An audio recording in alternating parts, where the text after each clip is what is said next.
Welcome to another episode of Dominica being sick and the Big Picture Business Podcast. Yay, part 2, scheduling for success. Hi, Rory. Hello. I've been sick 4 times this year already, and it's just like, actually 5, but 4 times in the last 2 months. I'm just so over it. I can't do it anymore. I can't. I'm just putting my foot down and saying I'm not going to get sick. But that's just like toddler life. I mean, you've got 2 young kids. Yeah, thankfully, I have not been sick this year. Thank God. And you went to Vegas. And I went to Vegas. Yeah. I gotta say, I'm all right with where I'm at with that. Yeah, man, you're lucky. So forgive me, y'all, if I just sound like a snotty mess, because this is just what it is right now.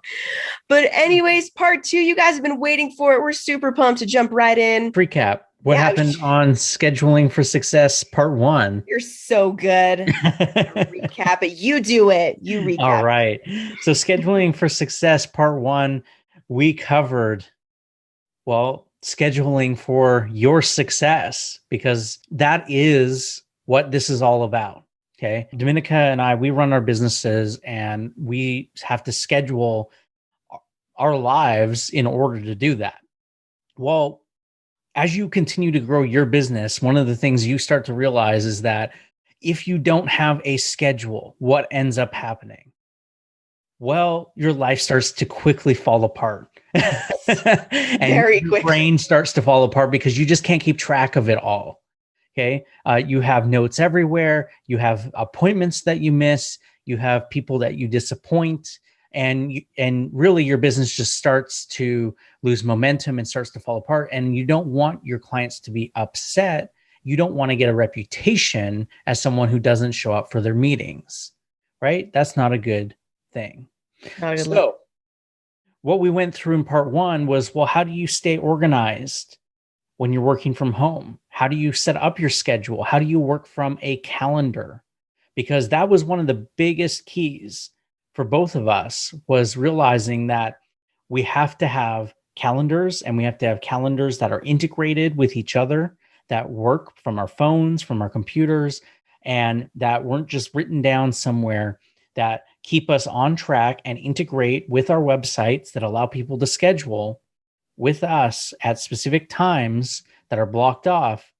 And that whole system works with our lives so that we can put in times in those blocks, and it allows everything to function so that we know when we need to show up to be there for our meetings, for our clients, for potential clients, right? This is huge. This is key. Now, you can do the same thing. We laid that out in part 1. Part 2, today, what are we covering, Dominica? We're going to talk about the value in planning. And that might seem silly. You're like, well, duh, of course it's important to plan. But truly, I mean, when's the last time you sat down and like very strategically planned out your week, your day? Do you have a morning routine? Do you have a nighttime routine? Or as Rory and I like to call it, the night-night routine. Like what is your schedule actually look like? So we're going to cover that. And then we're going to talk about how to do a brain dump for those of you who aren't familiar. And then we've got some more productivity hacks for you, all about setting your priorities. And then we also have a very important question that you should be asking yourself every single week, and a couple things that you should be identifying as well. So Dominica, then I'll ask you, what is the value in planning? Well, for me, so I have a little one. I have a toddler. She just turned 3. So if I don't plan, nothing, I mean, literally nothing will happen. And sometimes it's okay to have a sick day, right? Sometimes things just don't happen, and that's okay. But you need to be able to have the flexibility in your schedule to understand when and if you can't afford those times, right? Because when we're the boss, when we're the CEO, really hard to take a sick day. Am I right? I mean, when you're working for somebody else, you actually get sick days, you get paid sick days. But for us, it's like, So for me personally, that value of planning is everything. I need to know from the moment my feet hit the floor, what her schedule is like, where I can optimize my time, things like that. What about you, Roy? Yeah, because there's so much going on in our lives, right? We have kids, we have businesses, we have people in our business that we have to manage, we have clients that we are managing, we have different aspects of our businesses, right? All of these things. Yeah, and not to mention like are the things that we like to do for fun, right? Yeah. Like Oh, yeah. And oh my gosh, like my husband, your wife, yeah. like, the significant other. Yeah. Right. All of these things like you have to plan for. And sometimes you just have to realize you've got to put things on the schedule. Yeah. Right. And if you don't look at it like that and you're like, oh, well, you know, I'll just get to it when I get to it. Well, usually it's not going to get gotten to. It's not going to get gotten to. That's the quote of the month, everybody. It ain't going to get gotten to. Nope. Right? Seriously. Yeah. So let's start at the beginning of your day. Okay. Should I have a morning routine? So, Dominica, what does your morning look like? Well, recently I've been getting woken up by my daughter at 5 a.m. And now she likes to get it even earlier and have she calls it her quiet time. But her quiet time consists of her like trying to get on the kitchen counter and like get an orange for herself, pull out the knife drawer. Like it's one of those things where it's like, I've got to be awake really early now because it's like a hazard if I'm not. So my morning starts pretty early, and I personally am doing intermittent fasting right now, which has been a game changer for my health and my mental health. It's been awesome. So I actually skip breakfast, but I make breakfast for my husband and my little one.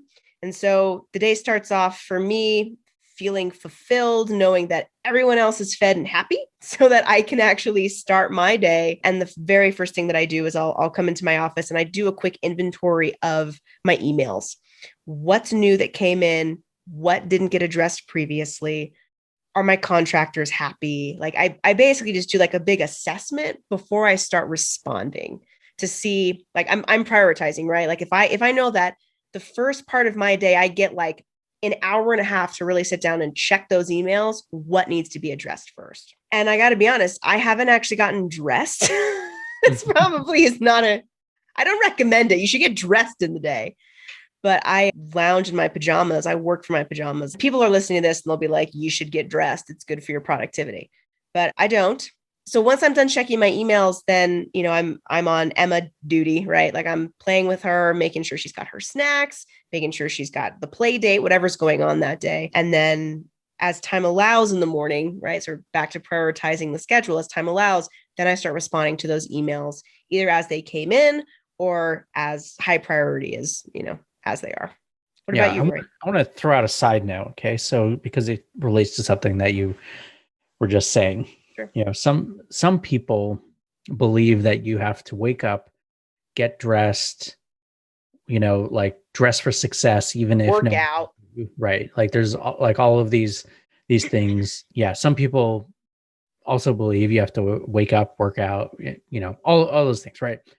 Everyone's got their own different things, but I wanted to address the waking up and saying like you have to get dressed and to be successful. Well, you don't. Okay. Why do people say that though? They're trying to get themselves in the right mindset, right? For Dominica and I, we wake up every day. We already know how to run our businesses. We already have developed the mindset. So we don't have to put on the clothes and do everything to motivate ourselves to do what we need to do to run our businesses. It's my dream to run my business from my pajamas. Right. I'm living it. Now, obviously, I get up, I put clothes on, I don't wear pajamas, right? But I don't put on a suit and tie. I don't like put on a nice shirt or anything like that. You see me, if you're watching the podcast videos at any time, I wear a black t-shirt 95% of the time. That is pretty much what I wear. I do all my sales calls wearing a black t-shirt on Zoom. Does it affect my conversions? No. I do all my webinars wearing a black t-shirt. Does it affect my conversions? No. Why? Because it's not about that. Does it matter in certain circumstances? If I'm going to an event, am I going to wear nicer clothes? Yeah. Right? But in an environment like this, do I have to do that?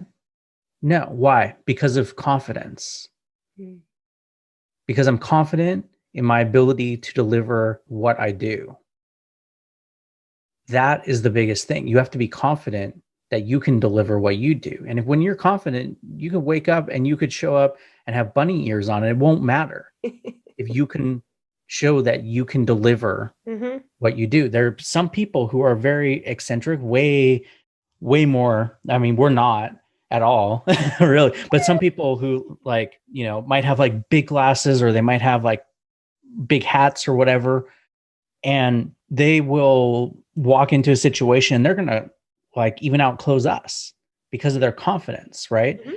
And you have to realize that that is one of the biggest things when it comes to how you put yourself out into the world.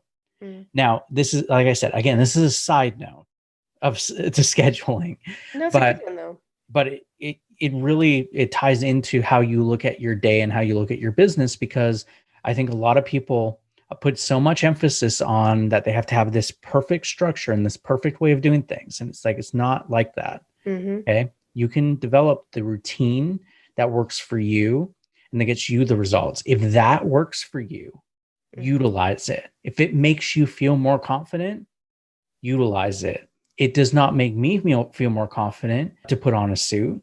It actually makes me feel less confident. Uncomfortable. Yeah. Yeah. Like if I put on a sweater, I feel great. I know. It's my right? favorite. It's my favorite. When fall comes around, I'm like, yes, sweater weather. I know. So, everyone's different, right? And you utilize the things that work for you. Now, so back to morning routines, I think both of us are very similar in that we wake up and we realize that there are a lot of things that the world kept moving while we were asleep. Yes. Right. And we both have clients all over the world. I know I have clients in, I think it's something like 15 different time zones. So I have a lot of emails that come in, things that need to be handled. And I start going through and I do exactly what you do. I start prioritizing, but I don't start responding. Correct. Right. Yep. So I go through, I prioritize before I even get out of bed. I'll just grab my phone. I'll just go through, okay, any emergencies that need to be handled, check with my team. Is there anything? Okay. All right. And I'll star things in my inbox. Okay, these are the things I know I'm going to need to focus on, because it's helping me plan before I have to jump into meetings, before my schedule starts. Yes. And I'm just, in the middle of all of that. Are there things that have to be addressed that could be potential issues before I get into all of the flow of what is going to be the day? This is really important. And I think that's why we both do that. We both do this naturally. We've never even discussed this. I know. I know. But yeah, it's very important to prioritize those things, because there could be an email with someone's website completely down.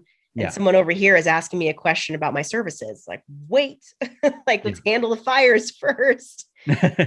So we both start in that same way. And that's because we both focus on our clients, right? Now, I know some people are focused on themselves. They want to start their day. I know Chris and Eric, we had them on the podcast a few months ago, and they start both of them start their day, I think 2 to 3 hours of just themselves time. Man, right? That sounds amazing. But honestly, if I had that much time, I don't know what I would do with myself. I really don't. Like, I'm so centered for my clients and I respect that they can do that. That's huge. But like, I don't know. I'm good with an hour and then I'm on to the next thing, Yeah. And I never liked working out in the morning. I'm too slow going in the morning for me. Like, I think what comes with our businesses as well is like, there's so much going on in our minds of like, what needs to get addressed. And then at the end of the day, you're like, now I can kind of let that go and like focus on me and work out, because I'm the same way. I have forced myself to do some morning workouts like 3 times a week when Chris gives me some time. Like I will definitely do that if the time allows, if I've planned for that into my schedule. but it comes with a little bit of anxiety for me because I want to get to those emails to see if something has happened, like what's going on, Yeah. Yeah. So it's hard. Yeah. But this comes with, like, everyone's personality is a little bit different, right? And you got to work with the things that work for you. And this is how what we found works for us. Yep. Right. Now, speaking of the opposite of a morning routine, what about your nighttime routine? So nighttime, that is my time. So yeah, and I'm a night owl. I mean, Rory, you know this. Rory and I have spent this sounds kind of funny. Rory and I spent more evenings together than not. But truly, like, I mean, it's been 5 years to the day, which is insane. Rory and I have actually had like music studio time together. It's been way too long. But when we were doing work together in the studio, like our most creative flow would come like really late at night for whatever reason. Just night owls working like that. And so I guess, I mean, maybe not for you anymore, but for me, like that's my time to decompress, either to catch up on some things, watch a show with my husband, actually slow down and make dinner. And then I'm also doing the planning of the next day. So I'll look at my overall schedule and say, okay, what didn't get done today that has to get done tomorrow? But what's out of my control right now that I need to just take a breather, take a break? I think we talked about this in the last episode. Like my downtime, like what I've been really enjoying is paint by number. And it sounds so funny, but it's like a good meditative, just brain dump it. I'm not going to think about it. I'm just going to like focus on completing this one painting or whatever it is. And for me, that really helps. And then I can prepare myself for the next day, whatever is coming. So I make sure that I'm done working, like seriously, computer's away.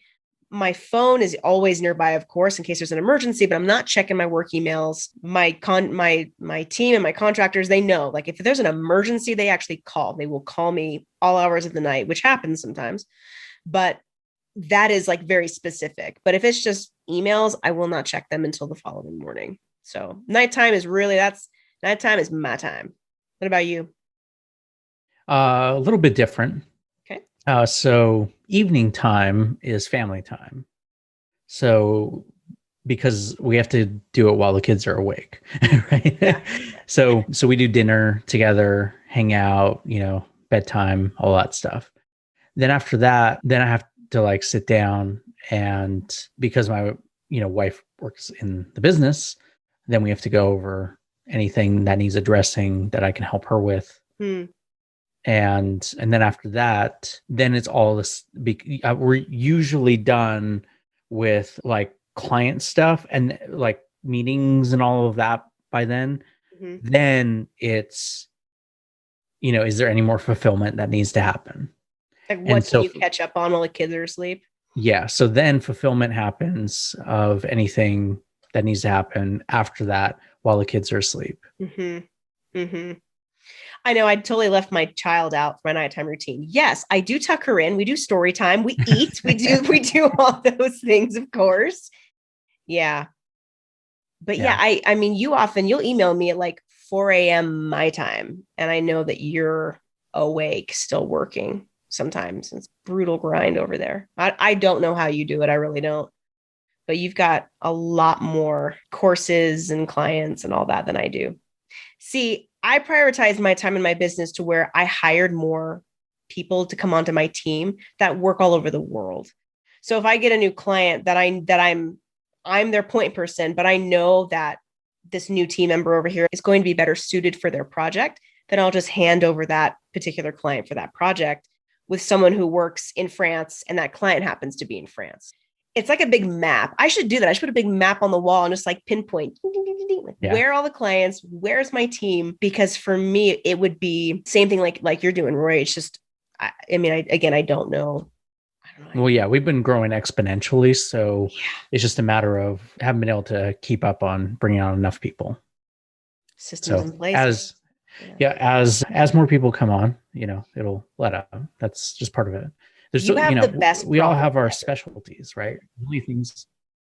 Yeah. That there's certain things that only I can, only you can do. I totally get it. Well, I don't want to say it's like not only I can do, but only I can develop the systems and the Mhm. strategies Mhm. in the initial phases. Mhm. And then I've got to utilize that and teach people to be able to how to do that. Right. Right. And as we are teaching those people, you go through a transition phase Mhm. until they can get up to they don't, and usually they'll never be at your level of being able to do it. But if they can get to 60% or 70% of what you can do, then they can take over enough of doing that work that you have an employee, right? Right. And that's the point. Yeah, It's hard to duplicate you. exactly. It's really hard because of what you do. I'm always trying to find people that do what I do way better so that I can get some time back for myself and Yeah. my family.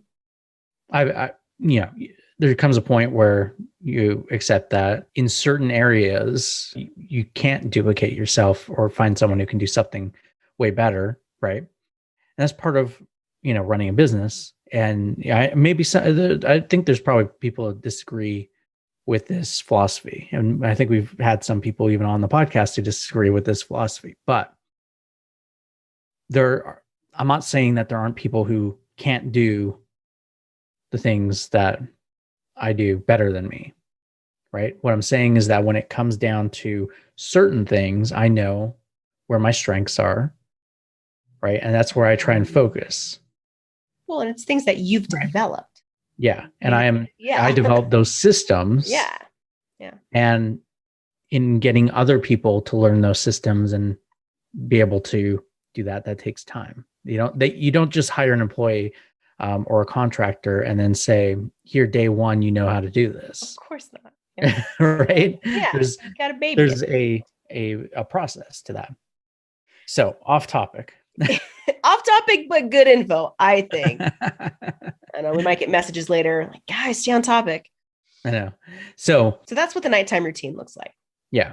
Right. So let's talk about planning your week, planning your day, planning your hour. What does that look like? Well, with your schedule, I mean, it's okay. So here's what's funny for me. So Rory and I have a shared calendar where, and we talked about this in the last episode, inside of schedule once, I can go in and see his blocked off time. So by shared calendar, it doesn't mean that I can see what he's doing or who he's talking to. It's just the blocked off times, and they're color coded, which I've noticed, but we'll talk about color coding and why that's important. But when I'm planning my week, one of the first things I think about is the podcast. So I edit all the audio. I make sure that we've got the video looking good. I am making sure that Rory has what he needs to do the sound leveling and all that stuff, put the music to it. So I need to factor that in to my week, and I need to see who's booked what days, what does that look like, and then figuring out my daughter's schedule. Like every week is completely different. But the one thing that is consistent is this podcast. Usually, we try to be as consistent as possible. But we also need to leave room inside of that schedule for flexibility, right? So normally I'm editing the podcast on a Monday. We release on Tuesday, but this week got away from us. We are recording this on a Thursday. This podcast will be released tomorrow on a Friday, so there needs to be room for flexibility because sometimes, clients have questions, something comes up, or I get sick, daughter gets sick, whatever's going on, right? So I'm always looking at where can I be flexible first? So for example, like I knew that Rory had blocked off today from 2:15 your time, right, Rory? And we were going to start at 2:15, but Rory had a meeting that ran over. I had a feeling based on history that Rory was probably going to have a meeting that ran over. So I looked at his schedule really quick and I saw, okay, cool. So he's open for the rest of the day. So that means that we've got time, no worries, right? So again, building in for that flexibility. So I made sure that I'm being flexible with Rory's schedule for the podcast, for my clients. Build that in for yourself.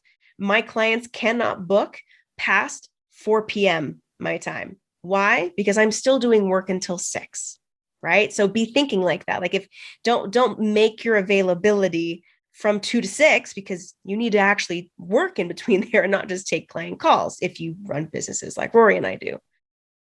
So that's kind of a very basic overview on like how to plan for flexibility, looking at the overall week on what needs to happen and building in that time.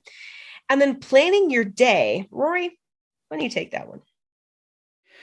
Okay, so every day of the week is different for us because we have different schedules with the kids, with their schooling, with childcare, with my wife's schedule, with clients, right? Everything just kind of blocks in different ways and stuff. So what's great about having scheduling app on our like websites, right, is that we can have all these times blocked off and it'll show that only these times are available, right? And we use that for the podcast. We use it for consulting and all of that, right?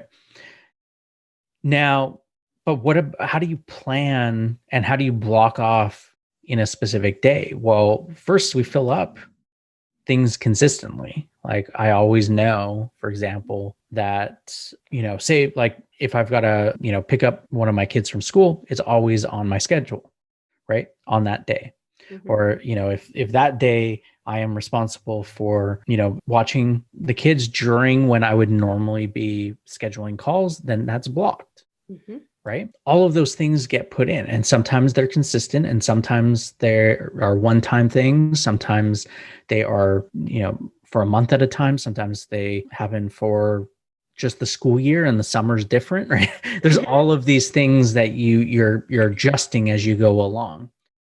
But when you're planning your day, you've got to look at like, what is the actual time that you're going to be spending in your business? You've got your time that you're spending in your day dealing with your family, but you need to have time that you're actually working in your business that is actually focused on serving your clients and getting stuff done. Working in and on the business. Yeah. You can break that up and say, like, sometimes I have thinking time.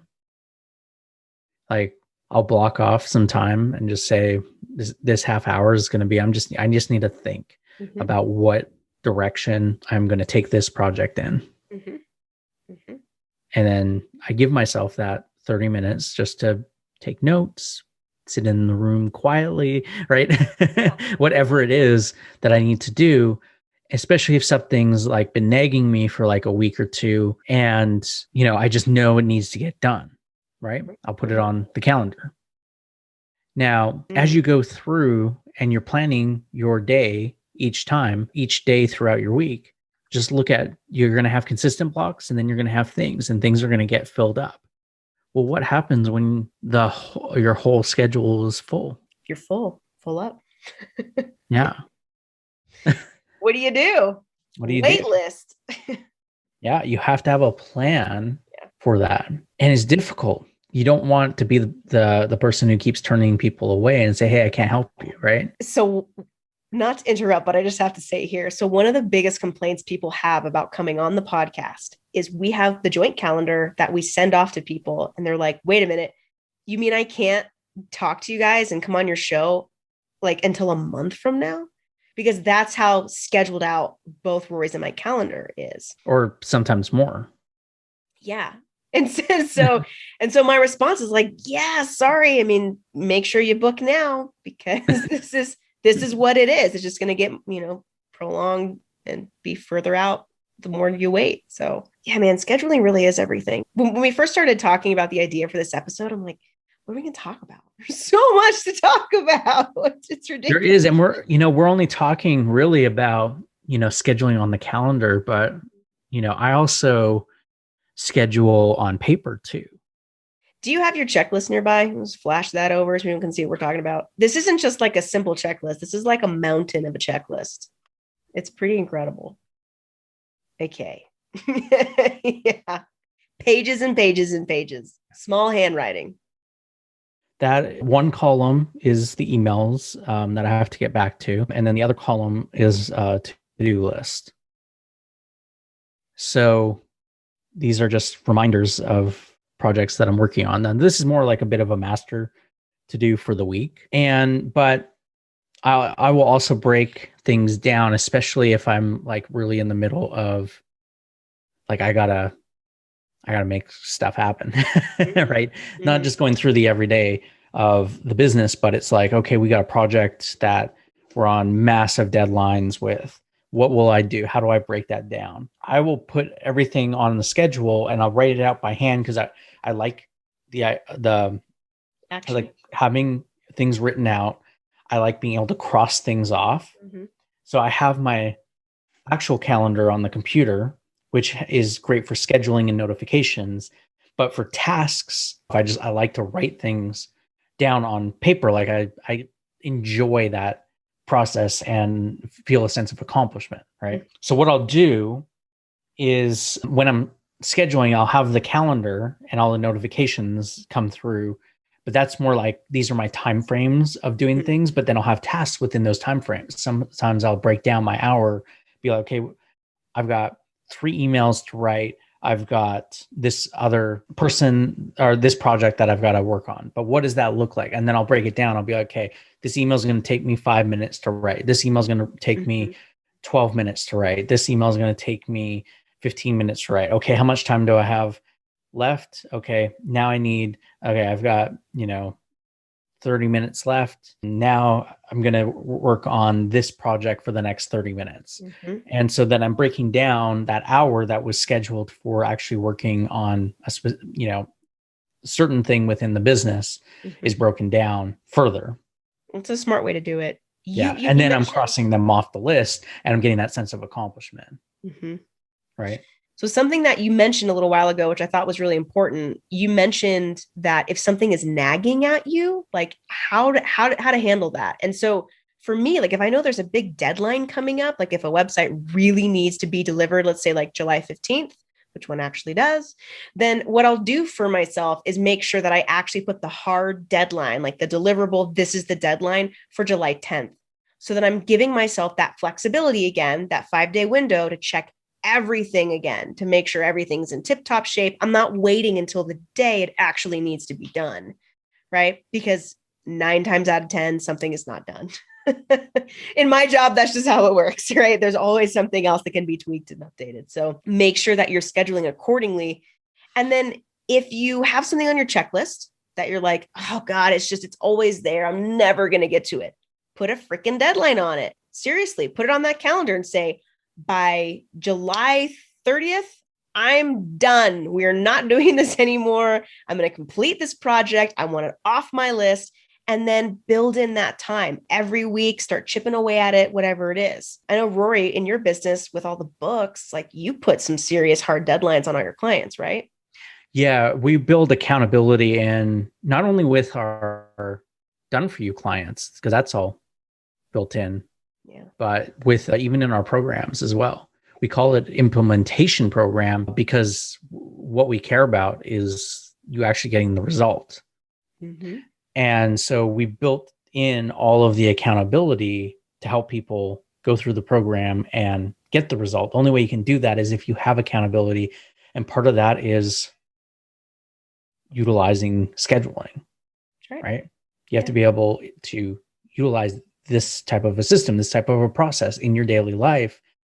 So when you're thinking of it like that, these are little accountability factors, I guess you could call it. Yeah. Right. Accountability factors, credibility and accountability. Yeah. Accountability factors. Oh, I love it. A whole new deal has just been born. Love it. Something I wanted to mention that I forgot to mention about my morning routine. And you mentioned, Roy, that you will like look at your phone, you'll wake up and look at your phone, like go through emails and star them and all that. One of the very first things that I will do every morning without fail, and I'm surprised I forgot about this, but I will look at the calendar. I'll grab my phone and look at the calendar and say, who am I talking to today? Do I have any meetings today? How am I going to prioritize the day? Because if I know, like, okay, I'm talking to Joe at 3:00, then my brain starts, turning, okay, what do I need to be prepared for? Not just in my morning routine, but when I actually get my work hours in, what do I need to prepare for that meeting? I do that the night before. Aha. Because that sometimes informs when I set my alarm. Because of my late work hours, what'll end up happening is sometimes I have to be up 4 or 5 hours later for a meeting. And sometimes it it might be 8 hours. Mm-hmm. I need to know that before I go to sleep to set an alarm. Mm-hmm. So then I'm always looking at the schedule before I go to bed and go, okay, yeah, I got that meeting. I got to be up. Makes sense. So I've got quite a few clients in France. And since they are 8 hours ahead, those meetings, I've got to be prepared for those. So yeah, weird time zones and things. But again, it's pretty consistent with my schedule because I hired those people to be in my place, right? If something is needed. I woke up one morning a few years ago and realized that I didn't need to be on every call. And that was really freeing for me. Like, I want to be on the calls that I know I can make the biggest impact. And I know that my time, it's precious. Our time is all precious, right? And so when I have those sweet hours, I want to make the biggest impact possible. When basic things can be, answered, that's when I send my team in to take those calls. So somebody asked me this the other day. They said, well, you're not making as much money, right? Because you've hired this whole team. You're not making as much money as you used to. I'm actually making twice as much now. Twice as much because I hired a team. It's amazing how quickly we can grow. The business can grow when we get out of the mindset of thinking that we need to do it all on our own, that we don't need a team. We need a team. Like when you get to a level with my business, I need a team. Rory, I know you've got a team. I'm on your team. Yeah. So yeah, I mean, there's some significant growth that can happen there when you just get out of your own mindset of just like needing to do it all. So yeah. I digress. And one other thing. So that we want to talk about is a brain dump.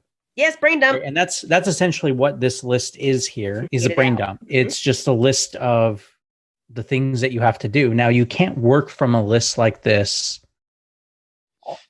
and just look at it and be like, hey, I'm going to do everything from it, because it's too overwhelming. Mm-hmm.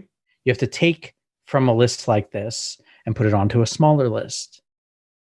Okay. And then prioritize those things that need to be done. So I'll go through this list and I will pick off the things that I'm like, oh, I have to handle this today. Mm-hmm. And I'll put them on a new list, on a new page. And then I'll put the date at the top for today. And I'll put those 6 or 7 things that I need to do. I'll put my times next to them, how long they're going to take. And then I will work on them. And if I accomplish those, then I am doing really well. More palatable. Yeah. Yeah. And I'm only focused on those things. I'm not looking at the big list, because what can happen is when you're looking at the big list, you can go, oh crap, I've got way too much to do. And what ends up happening, you do nothing. Been there. Yeah. Because you're overwhelmed.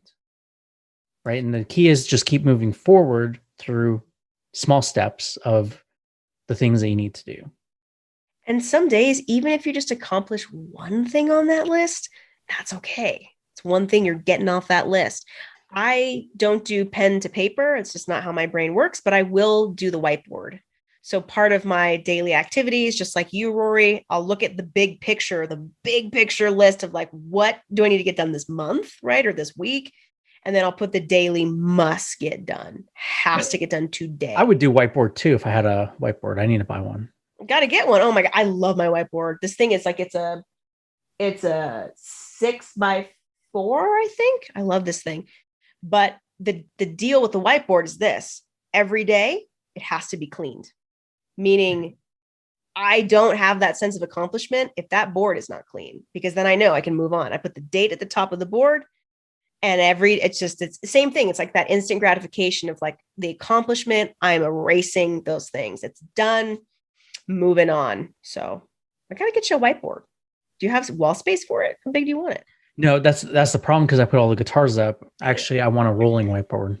Yeah. I'm gonna look one up, or digital, maybe. Dude, I love my whiteboard. Yeah. And one of the main reasons that I love my whiteboard so much is because I color code my clients. So I know the tasks that I need to get done. I don't need to write the client name. I just know okay, one of my clients, green and growing landscape, love them. I know their color is green, right? So I can write what I need to get done. And I just look, okay, yep, that's what I need to do. So color coding in my business has been great for accomplishing tasks. And that's a great prioritization hack. And I know, Rory, you use color in your business to help you out too, right? Yeah. I mean, in different ways, we just use color right now as for the podcast, right? That's right. Yeah. But I didn't get the memo on the color coding for the podcast. So Rory and I have a Google Doc usually in front of us to make sure that we hit all the points we want to talk about in our episodes. And Rory highlighted everything we talked about last time in yellow. What? Wouldn't you put it in red? Like we've already done it. Yellow to me is like a maybe topic. Anyways. And the topics that we're talking about today are in green. That makes sense. Well, the reason I didn't put it in red is because the red makes it really hard to read. Like, I'll show you. Well, next time, give me the memo. If I was to do it in red, it's like really hard to read the text. That's fair. And none of you can see what we're talking about, but you just got to trust us on this. If you're in Google Docs, you highlight in red, probably not a good plan. Because we use yellow and green for tracking as part of our book launch process. And so yellow means that a book has not hit number one. Green means it has hit number one. I've only ever seen green, so, you know. So I'm just stuck in those colors. But yeah, but then I told you and you're like, yes. Okay, because green sense. Means go. And green it actually makes sense. Imagine that. Sometimes it takes me a while to get the brain actually working, but Rory's been working with me long enough. He gets it. He just laughs at me now. Oh, all right. So yeah, we've done some pretty good examples for y'all. A couple of other productivity hacks that I do want to talk about real quick. Decluttering emails. Rory and I talked about this before. Emails, man, it's so easy to get sucked into them. I mean, I receive thousands of emails every week. The majority I don't need to see. I really don't. Either it's some stupid thing that I signed up for or another marketing thing that I don't care about or whatever it is. Emails just get cluttered so fast. I don't know. Even Gmail now, it even will bring up if you haven't opened an email in 30 days, it'll pop up and say, hey, do you want to remove yourself from this person's email list? Which is great. Yeah, go Gmail. And also, I love the ones that say you haven't responded to this. So that to me is really helpful because if I've opened an email, which I shouldn't do this, I really shouldn't, but sometimes I'll be out in the world and I'll open an important email on my phone. I'll be like, oh, I really need to get to that. And then I'll forget to take a note. And 3 days go by. And then Gmail's like, hey, you want to respond? Yes, I do. Thank you, Gmail. I completely forgot about that. So yeah, if you're not using Gmail, that's a great tool. Highly recommend that. But any opportunity to unsubscribe, like if you're getting emails from something really old that you don't have an interest in, or you bought a rug off of, some random website one day and you're like, I'm never going to buy a rug again off that website, just unsubscribe from their emails. And you can do that typically by scrolling all the way to the bottom of the email and it will have options to unsubscribe. Yeah, it does take time to go through all these emails. And I know there are ways to do it. Quickly, batch. Yeah. Some people are inbox deleters, right? So every email that comes in, they will either read it or delete it. Right? Yeah. Mm-hmm. Which, okay, I appreciate. I have had my Gmail account for, 15 years. Did you have to buy space? Yes. Yeah, me too. Yeah, I've bought space a long time ago because I needed it. Mm-hmm. But here's the thing. There are emails from 13 years ago that I've needed. Yes. Yeah. Mm-hmm. Things you have to reference. Yeah. Things I've had to reference that have saved me. And if I had deleted that, then it would have been a big issue. Disaster. I hear you. I don't delete anything either. Everything stays. So everything stays. And yes, I have 500,000 unopened emails in my Gmail inbox or whatever, but that's fine. I just focus on how I manage. You see that? Yeah. I'm showing the screen. I've got 38,000. Is that right? Yeah. 38,503 emails I haven't read. That's just part of it, right? It's like you work with how you work best. Yep. Okay. I know that for me, having all those emails there is a safety It's like your net. insurance. Yeah. It's like another business insurance. Yeah. There have been times where I have referenced things because things will stick in my brain. Some client will mention something and they'll be like, they'll say something, that thing, and you're like, I know I have heard that. And it'll like, you'll start thinking, I've read that in an email. And then you'll go through and you're like, I know that name. Mm-hmm. You're like, like I had a phone call and they scheduled this person. I don't remember talking with this person, but I know that they scheduled it because it's in my email, because it was 8 years ago that they scheduled it. Mm-hmm. Right. But it was only because it was in my email that I would know that. Here you go. Right. It's always fun when I haven't heard from someone in a long time, like a really old client. And that's fine. Like, I love it when my clients can fly and I don't need to talk to them anymore. It's awesome. But it's really funny when they come back around, like, do you remember me? And I'm like, But yes, I can go back to my email and try to figure out the conversations that we had way back in the day, especially with a brain injury. We had that, that about some of the music stuff we were talking about, like, right. Where like some music project that I'd worked on for someone. I was like, I have no recollection of what that sounds like or what it was that I did. That's the beauty of being able to reference. So for Rory and I, if you send us something, we're not deleting it. So just be forewarned. Well, it's why we have hard drive upon hard drive upon hard drive. Archived. Yep. And I've got 2 brand new ones sitting here. Notebook upon notebook upon notebook. Yep. Stacked. I mean, literally tubs upon tubs of notebooks. And I've gone back through my notebooks years back because I'm like, I know it's in a notebook and I found stuff. And this. Yeah, I was just going to say, here's the thing about Rory. Like, he's not kidding. I mean, I have sat with you for hours. You're like, I know it's in here. It was like a lyric line or something. You're like, I need to know it right now. And it was just like, okay, I guess we're doing this. I mean, when you're focused on something, there's no stopping you, which I really appreciate about you. It's just like, no, this is happening.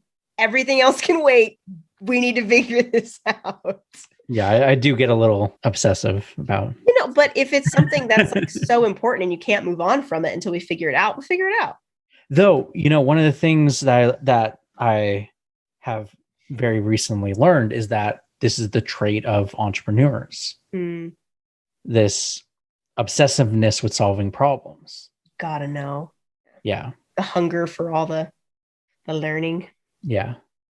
And so if you're like that as well, well, welcome to the club.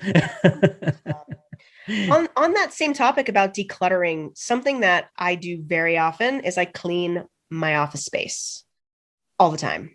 So I'm constantly like, Windexing because I've got a glass top on my desk. I'm like Windexing and cleaning and dusting, because if things are really out of place in my office, I have a hard time thinking. And sometimes I can let it get really out of control if I have like a deadline, and then I'll look up and be like, okay, like this is getting so out of control. I've got to clean it right now. So I keep everything pretty tidy in my workspace. The rest of the house is a total disaster, but the workspace is another story. So I recommend that if you have an office, even if it's like working at your kitchen counter, if you have a cubicle, whatever that looks like, if it's on your computer and you just have your desktop, like clean up the desktop. Rory, I'm looking at you. This man in the desktop over here with all the windows open. Dude, never seen anything like no, it's not my desktop that's the issue. It's the windows. This man. Yeah. I have at any given time 200 to 1,000 tabs open on amazing. Yeah. Pro tip, real quick, off topic. What is that Google Chrome extension that we use now? What's that called? Page. Oh, well, I have 2. So right now I have 256 tabs open because I have Chrome tab counter, and this is just on my laptop. Okay. So, but then the other one I think is called One Tab. That's it. One Tab. That's yeah, I'm looking at it. That's what I use right now. One Tab's awesome because it will save everything for you. So if like you've got a crash or whatever, it comes right back to it, and it's really convenient for all your tab saving needs. I also want to point out that like if you are a person who, your office is always cluttered, Maybe that works for you. Yeah. Don't feel bad about that because, Albert Einstein, Steve Jobs, etc., geniuses are known to have cluttered environments that they work in. What are you saying? But here's the thing. Tell me how you really feel about me. No, here's the thing is that you still have to go through and organize and clean up. Okay. You can't just like what you were saying, Dominica, is that you can let it get out of control as part of like your creative process and when you're working on stuff, but then have a plan, put it on your schedule, like once a month or once a week or whatever works for you, where you need to sit down and set aside that time to do a bit of a cleanup. I have to do this because with how crazy things can get running a business and with kids and everything, my desk will start piling up and it'll be like, my notebooks just going, blah, blah, blah, blah, blah, blah. I'm like, okay, that's too much. So I have to set aside time. And I go, okay, where do these go? These notebooks, they go in a place, right? And we have storage containers for these things. And if it's relevant, then it goes in a place. If it's not relevant anymore, and then it goes into a storage container in the garage, right? So you have to think these things through, plan them, and if you suck at it, hire someone. Like seriously, if it's causing you stress, hire someone if you're not able to get it done yourself. So much that causes people stress on the daily. It's amazing how with just a little bit of money, it goes a long way for your mental health. Really does. It comes down to identifying what that is. So yeah, like Roy's saying, one of my favorite purchases recently, a new dishwasher. Ooh. Did you not have one in that house? We did. It just sucked. Oh. So you basically had to wash all the dishes by hand and then sanitize in the dishwasher. Oh, no good. And I was like, what's the point? And then I was like, oh, let's just hire someone to come to the house and do our dishes for us because we're too busy to do it. And then we did the math and we're like, why don't we just buy a better dish? Yeah. If you've got someone coming to your house to just do the dishes, it's probably time to buy a new dishwasher. Yeah. Good call. Yeah. So, ooh, yeah. Can I share one of my favorite things? Totally off topic, but I've never been more excited about a purchase in my life. Well, I mean, but like recently. Okay. So I took myself paddleboarding the other day before I got sick. Never done it. I saw there was a class like an hour from here. I was like, I'm just going to go do it. That just looks like fun. I don't know why. I've never been on a board. I'm from Santa Cruz, California. I do not surf. And I just thought this could be cool. So I took myself paddleboarding. The coolest thing ever. Best workout. So much fun. You get a tan. It's like the greatest ab workout. Loved it. Bought a board already. It's sitting in my living room right now, and I'm going to go put it together right after this. So if anyone does paddleboarding, you got to follow me on Instagram at Dominica Lumazar because I want to talk to you and geek out about it because seriously, it's like my new favorite thing to do, even though I've done it once. It's so much fun though. Seriously, it's a blast. Was it cold? Yeah, but so what was crazy is the water was, it was cold, but I'm from where Pacific Ocean meets colder. It's freaking cold in Santa Cruz.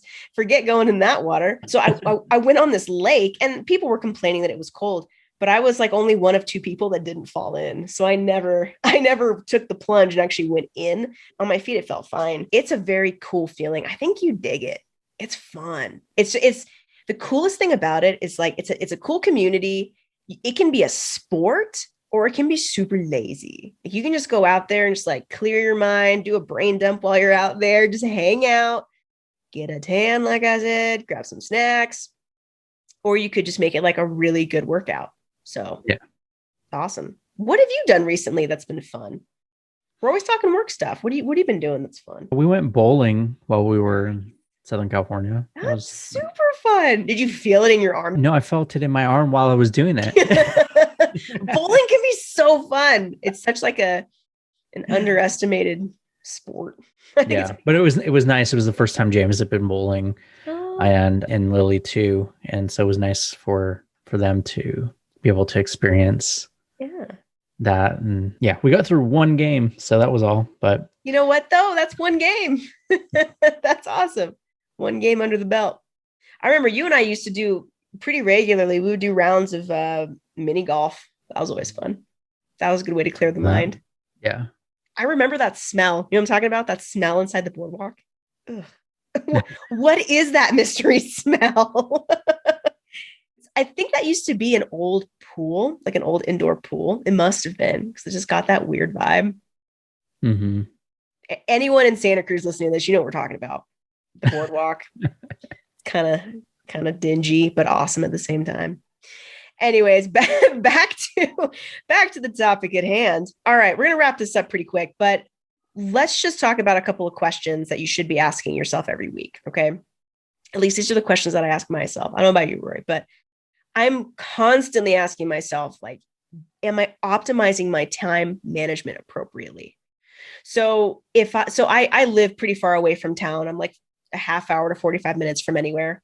So if I'm going to drive into town, I'm usually going to listen to a podcast that I'm gaining value from, like this one. So if any of you have a long commute into work, for example, hopefully you're listening to something, you're getting value out of it, or you're listening to a TED talk of a client or whatever it is. You're optimizing your time and not just like zoning out and listening to the radio, right? That's one way to optimize your time. Yeah, working out, listening to Yep, stuff, exactly. going for walks, listening to podcasts, audiobooks, like, you know, how are you using sort of your mindless activities to educate yourself and to better yourself? Exactly. Yeah, exactly. Right now I'm up to an audiobook a week. And that's just kind of passively listening to things that I want to get in my brain, right? And I struggled for a long time. Like, where am I going to find the time to do that? It's like, well, every time I'm doing the dishes, pop in my headphones, and now that's another chapter down, right? So be thinking in those terms. And then start to identify week to week what did not get done that week that should have gotten done, that needs to be high priority for next week. It's like number one on my whiteboard, number one on Rory's checklist, number one on however you're taking your notes, right? And then make sure it gets done on Monday. It's done. Don't let it continue out for the rest of the week, because it's just going to stack up. And then you're going to be like, crap, I got to carry it over the next week. So make sure you're identifying what those things are, get them done, and then move on.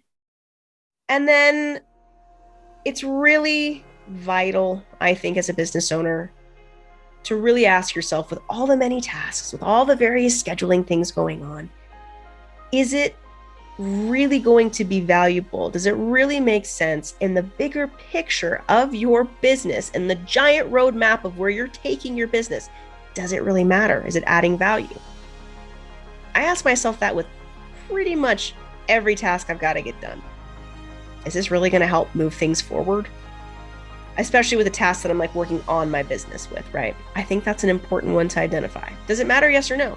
And for me, there's been a lot of times when I've put like high priority things on my whiteboard that I've got to get done. And I'll stand back and look at it and be like, you know, sounded good this morning. It's not really going to matter in the bigger picture of things. I need to prioritize, you know, some other stuff. I'm going to save that for a rainy day, you know, and then cross it off. So, yeah. And sometimes, you know, other ways I've heard people break this down is like there's $10 an hour tasks, there's $100 an hour tasks, there's $1,000 an hour tasks.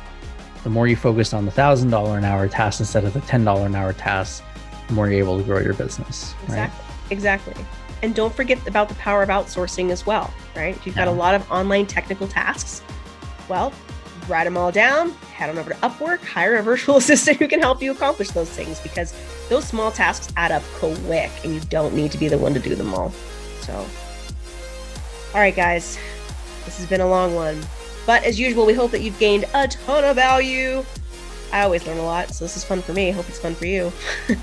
Rory, anything else? You're sounding a little better. I feel like this has energized you. It has. Well, I got dressed for the podcast, so I guess that's, you know, That helps. Anything to help boost the mood, right? All right. And with that, we'll talk to you next week. Bye. Bye.